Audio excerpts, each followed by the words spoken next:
నమస్తే welcome to Suman TV. నేను హరిత. ఇప్పుడు నేను గచ్చిబౌలిలోని ఎరిట్ హాస్పిటల్స్లో ఉన్నాను. నాతో పాటు ఉన్నారు ఎండి general medicine doctor Sandeep Reddy. Seasonal flu సమస్యల్ని చాలా మంది ఫేస్ చేస్తున్నారు. దీనికి కారణాలేంటి, ట్రీట్మెంట్ ఏంటి, దీని గురించి ఇప్పుడు మనం మాట్లాడబోతున్నాం. హలో డాక్టర్ సందీప్ రెడ్డి గారు. Hello madam. అసలు ఈ ఫ్లూ అంటే ఏంటండి? సో ఫ్లూ అనేది generalise term. Medically it's called as influenza అంటాం దాన్ని. ఇన్ఫ్లుయెన్జాలో మనకి ఇన్ఫ్లుయెన్జా వైరస్లో we have 3 sub types: influenza A, influenza B and influenza C. So నార్మల్గా ఇన్ఫ్లుయెన్జా ఏ అనేది మన కామన్. సో మనం 2019లో చూసిన స్వైన్ ఫ్లూ కానీ H1N1 వైరస్ అంటారు, లేదా మొన్న జాన్లో వచ్చిన H3N2 వైరస్ మన నార్త్ ఇండియాలో ఎక్కువ కేసెస్ ఆఫ్ ఫ్లూ చూసాం. So these all are termed under influenza A. Influenza B is కొంచెం మైల్డర్ డిసీజ్. అండ్ నార్మల్గా ఈ ఫ్లూ వచ్చేసి మనకి వింటర్ సీజన్స్లో ప్రతి కామన్.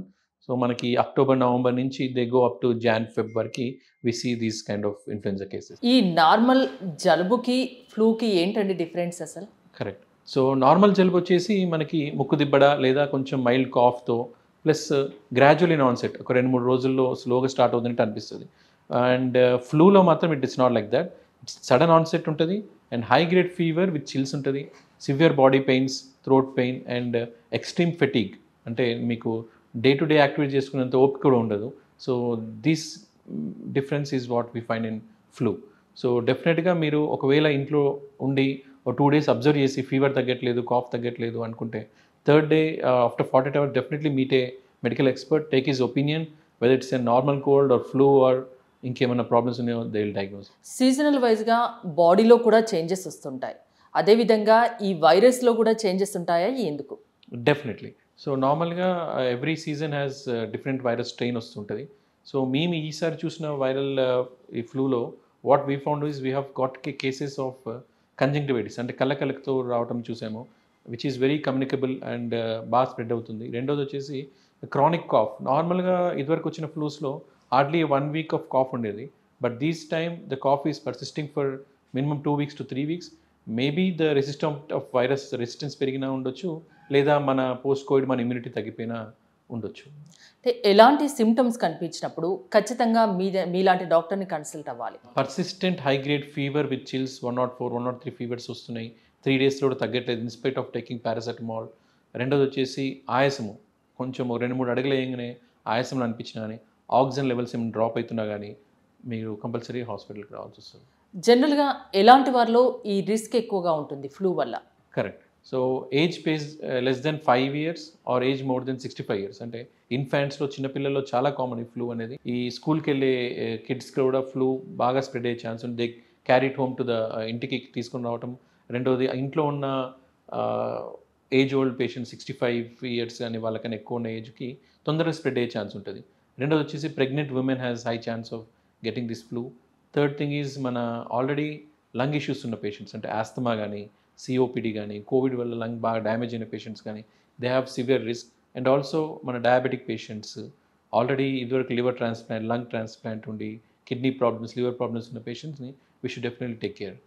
ఫ్లూ సిమ్టమ్స్ని ఫేస్ చేస్తున్న వాళ్ళకు ఏం చెప్తారు? అంటే డాక్టర్ దగ్గరికి వెళ్ళకుండా ఇక వాళ్ళే చూసుకొని ఏదో రెస్ట్ తీసుకుంటే సరిపోతుంది, ఏదో ట్యాబ్లెట్ వేసుకుంటే సరిపోతుంది అన్నట్టు ఆగుతారు, వెళ్ళడానికి అంత అయిష్టతగా ఉంటారు. అలాంటి వాళ్ళకి ఏం చెప్తారు? నెగ్లెక్ట్ చేయడం వల్ల ఎలాంటి కాంప్లికేషన్స్ కనిపిస్తాయి? సో ఈ వైరల్ న్యూమోనియాస్ ఒక 2-3 daysలో ఒకవేళ వైరల్ ఫీవర్స్ తగ్గట్లేదు అనుకోండి, they land up in pneumonias కూడా వస్తాయి. న్యూమోనియా అంటే ఏంటంటే లంగ్ ఇన్ఫెక్షన్, లంగ్లో ఇన్ఫెక్షన్ స్ప్రెడ్ అయిపోయి you may require oxygen requirement రావచ్చు, లేదా హాస్పిటల్ అడ్మిట్ అవ్వచ్చు ఒకవేళ ఆక్సిజన్ డ్రాప్ అవుతున్నాయి అంటే.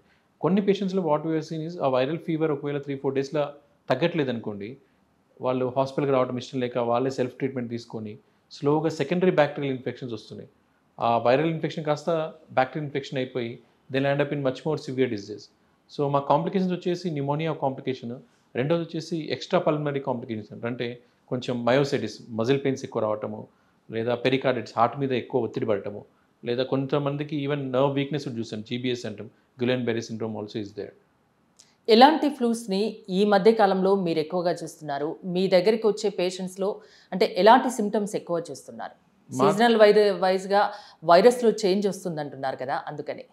ఎక్కువ సిమ్టమ్స్ వచ్చేసి సేమ్, ద కాఫ్ ఒకటి, ఫీవర్ ఒకటి, persistent cough and with conjunctivitis, ఈ 3 కంప్లైంట్స్ ఎక్కువ వస్తున్నాయి.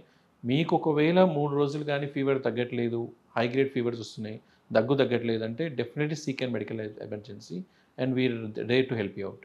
ఎలాంటి ట్రీట్మెంట్ ఉంటుంది ఫ్లూకి? ఫ్లూకి we have got wonderful drugs.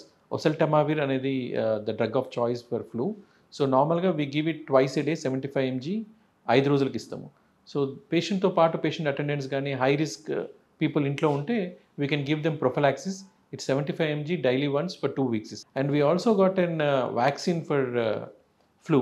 So normally ఇందాక చెప్పిన హై రిస్క్ ప్రొఫైల్ పేషెంట్స్ ఎవరైతే ఏజ్ ఎక్కువ ఉండి, డయాబెటీస్, ఆల్రెడీ లంగ్ డిజార్డర్స్ ఉంది, ఆల్రెడీ మన డయాబెటీస్ ఇవన్నీ ఉన్న వాళ్ళకి ఏంటంటే we can give the vaccine which is available. And Influvac Tetra అనే వ్యాక్సిన్ కానీ ఫ్లూకార్డరీ అనేది అది ఎవరైనా వేయించుకోవచ్చా వ్యాక్సిన్? ఇప్పుడు నేను చెప్పిన హై రిస్క్ పేషెంట్స్ ఎవరైతే మన ఏజ్ కానీ ఎక్కువ ఉండి, ఆల్రెడీ లంగ్ ఇన్ఫెక్షన్స్ ఉండి, ఆల్రెడీ మన ఈ ఇమ్యూనో కాంప్రమైజ్డ్ అంటాం కదా, ఈ పేషెంట్స్ని దే ఆర్ ఆ వ్యాక్సిన్ తీసుకుంటే so that will not land up in severe disease. So in the ఎరిట్ hospitals we have made a protocol that adult immunisation also is on streamline here. So definitely మీరు ఒకవేళ age 65 పైన ఉంటే మాత్రం don't miss your flu shot and be aware of the complications. ఫైనల్గా రాకుండా తీసుకోవాల్సిన జాగ్రత్తల గురించి ఏమన్నా చెప్తారా ప్రేక్షకులకి? డెఫినెట్లీ ఒకవేళ మీకు 2 daysలో ఫీవర్ ఉంది అంటే ఇంట్లోనే ఉండండి. Don't go out. Take plenty of fluids, hydrate your cells well. Paracetamol కానీ ఒకవేళ ఫీవర్ 1 or 2 వస్తుంది తీసుకోండి. 2 daysలో కానీ ఫీవర్ తగ్గట్లేదంటే డెఫినెట్లీ విజిట్ ఏ డాక్టర్. అంటే ప్రతిదానికి మెడిసిన్స్ ఉంటాయి, ట్రీట్మెంట్ ఉంటాయి, దేన్ని నెగ్లెక్ట్ చేయకండి. నెగ్లెక్ట్ చేసి ఇంకెక్కువ సమస్యల బారిన పడకండి అని చెప్తున్నారు, అంతే కదా? ఎరిట్ హాస్పిటల్స్లో ఎలాంటి ఫెసిలిటీస్ ఉన్నాయి, ఎలాంటి లేటెస్ట్ ట్రీట్మెంట్స్ అవైలబుల్గా ఉన్నాయి? ఎరిట్ హాస్పిటల్స్ ప్రత్యేకతలు ఏంటి చివరిగా? ఇన్ ఎరిట్ hospitals we have bright isolated ICU rooms which are highly ventilated and chances of getting into ICU psychosis అనేది చాలా తక్కువ. And also we have negative section also which prevents the cross contamination of the illness. So we have the best equipment, best ICU team here and we'll make sure that you'll be taken care of. Okay, ఎలాంటి health ఇష్యూస్ను అస్సలు neglect చేయకూడదు. ఎరిట్ హాస్పిటల్స్లో అన్ని రకాల facilities ఉన్నాయి, consult అవ్వచ్చు, best treatments అవైలబుల్గా ఉన్నాయని చెప్తున్నారు, అంతే కదా? Thank you doctor Sandeep Reddy గారు. మోర్ డీటెయిల్స్ కోసం ఎరిట్ హాస్పిటల్లో అపాయింట్మెంట్స్ కోసం స్క్రీన్ పైన స్క్రోల్ అవుతున్న నెంబర్స్కి కాల్ చేయండి. చూస్తూనే ఉండండి సుమన్ టీవీ.